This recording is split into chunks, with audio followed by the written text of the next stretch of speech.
Il y a une plante sauvage dont j'attends le retour chaque printemps, comme un rendez-vous sacré avec la nature. C'est l'ail des ours. L'ail des ours, c'est à la fois une plante délicieuse à cuisiner, mais aussi une plante médicinale, profondément reliée à l'énergie mystique des sous-bois et au réveil du vivant après l'hiver. Aujourd'hui, je t'emmène avec moi dans un lieu secret des Pyrénées, un sanctuaire d'ail des ours en fleurs. Aujourd'hui, je viens cueillir l'ail des ours, mais surtout tenter d'en ramener quelques pieds en ville. Même si je viens avec une intention de cueillette, je ne me présente jamais ici comme on va dans un supermarché. Avant d'entrer, je prends toujours un moment pour me connecter à mon cœur, avant de me présenter aux gardiens du lieu et à l'esprit de l'ail des ours. Je leur demande la permission de franchir la porte symbolique qui me sépare de ce chemin creux très spécial. Ce lieu pour moi, c'est comme un temple à ciel ouvert. L'ail des ours pousse ici avec une abondance incroyable et à chaque fois que je viens, je ressens sa vibration sauvage. Cette plante est connue pour ses propriétés détoxifiantes, médicinales, mais pour moi, elle porte aussi une médecine énergétique, une énergie de protection, comme toutes ses cousines de la famille de l'ail. D'ailleurs, je me sens tellement connectée à l'ail qu'il figure sur une des cartes de l'oracle des fleurs d'Aphrodite, parce que l'élixir d'ail sauvage est celui qui nous aide à maintenir à bonne distance les prédateurs sous toutes leurs formes. L'ail des ours aime les lieux humides, les sous-bois, les bords de rivières. Et ici, chez moi, au pied des Pyrénées, il se sent particulièrement bien. Au début du printemps, ce sont surtout les feuilles qu'on récolte. Mais aujourd'hui, le jour de ma balade, les fleurs sont déjà sorties et elles sont comestibles. Avec ma récolte, je vais préparer des pestos, des lactofermentations et probablement une alcoolature pour ma pharmacie naturelle.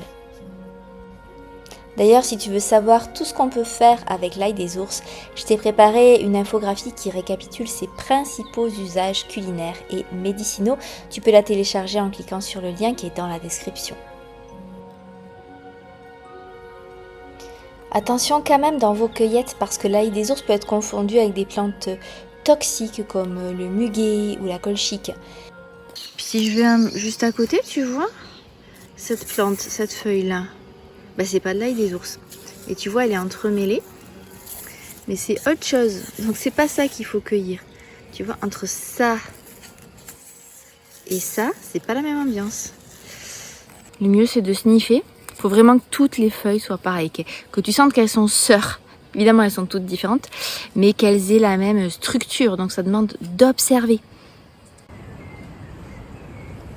Cette année, en plus de ma cueillette annuelle, je suis venue avec une intention un peu différente. Ouais, je suis ici dans le sanctuaire de Monsieur l'ail des ours. Regarde, il est hyper présent, très en fleurs. Et mon intention en fait, c'est de prélever quelques pieds pour les planter en ville, dans un endroit près du fleuve qui est frais, où il y a déjà des personnages qui poussent, où c'est sauvage. Je sais que les humains laissent cette zone tranquille, en tout cas elle n'est pas entretenue avec des grillets. Et donc j'étais en train de discuter avec l'esprit de l'ail des ours pour lui demander s'il était d'accord et s'il voulait bien qu'on essaye, en lui disant qu'il pourrait se plaire là-bas et que je crois vraiment qu'en ville on a besoin de lui et de sa lumière et de son énergie de sauvage, de plantes de sous-bois et de sa médecine.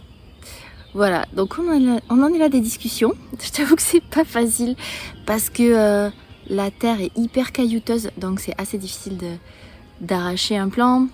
Je suis pas sûre que ce soit le bon moment parce qu'il est en fleurs et donc l'énergie elle est plus dans son bulbe du tout, là elle est projetée vers le haut.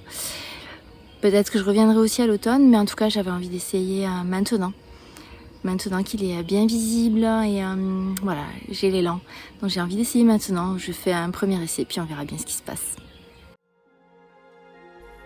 S'il vous plaît, dites-moi que je suis pas la seule à me promener en forêt avec une pelle pour déterrer des plantes sauvages, s'il vous plaît, je me sentirais moins seule. Je m'attendais pas à ça, le sol ici est extrêmement caillouteux et ça me rappelle à quel point cette plante est robuste. Et vraiment, en essayant de déterrer des bulbes d'ail des ours, j'honore sa capacité à se frayer un chemin au milieu des rocailles et à réussir à s'épanouir, à déployer ses racines jusqu'à des points d'eau pour pouvoir croître et s'expanser dans ce lieu. Ici, regarde. J'ai pris un peu de terre pour aller avec, pour l'accompagner. Je précise que je me permets de faire ça parce que je suis sur un spot hyper abondant. Bien évidemment, si tu vois juste quelques fleurs ou quelques feuilles, c'est pas du tout une bonne idée d'aller déterrer la plante pour la mettre ailleurs. Mais cet endroit, je le connais, je l'observe depuis plus de 5 ans et je vois qu'il est en expansion. Pourtant, c'est un spot de cueillette qui est bien connu, qui est fréquenté. Dans cette taille, il est ramassé. Et malgré ça, on arrive à être suffisamment raisonnable. Il y a une conscience suffisante parmi les cueilleurs qui fait que ce spot, il s'étend. Donc c'est pour ça, je me permets de prélever quelques pieds ici parce que je sais que je ne vais pas nuire au déploiement de l'espèce, au déploiement de la plante. À cet endroit-là, elle est déjà suffisamment installée. Voilà, j'ai réussi à prélever quelques pieds. La terre, elle est super argileuse, ce qui n'a rien d'étonnant parce qu'on est au bord du fleuve, enfin au bord de la rivière. Et on va voir comment ça se passe. Je vais essayer d'en prélever un ou deux de plus. Et puis ensuite, on verra. La cueillette sauvage, pour moi, c'est aussi l'occasion d'observer et honorer tous les êtres vivants qui œuvrent dans l'ombre, comme par exemple les vers de terre, qui travaillent la terre et la rendent plus fertile et qui sont les responsables de ces petites mottes qu'on voit parfois dans la nature. Quand je viens cueillir dans un lieu comme celui-ci, j'essaye toujours de donner quelque chose en retour. Aujourd'hui, mon offrande, ça va pas être de donner quelque chose, mais plutôt d'enlever des choses. C'est simplement de repartir avec quelques déchets. Et c'est pour ça que quand je vais cueillir sur des spots sauvages, je prends toujours un sac poubelle avec moi pour pouvoir retirer les déchets, les traces humaines qui auraient été là. Pour moi, c'est vraiment un signe de respect hyper simple et puissant envers la nature.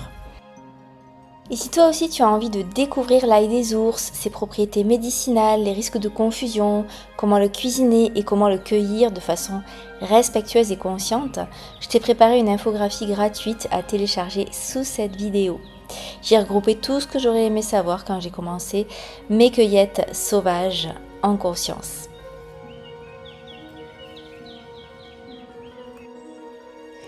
Je serais curieuse que tu me racontes avec quelle plante tu aimes connecter dans la nature. Et d'ici là, en attendant de te lire, je te souhaite de très belles rencontres avec les plantes sauvages, leurs esprits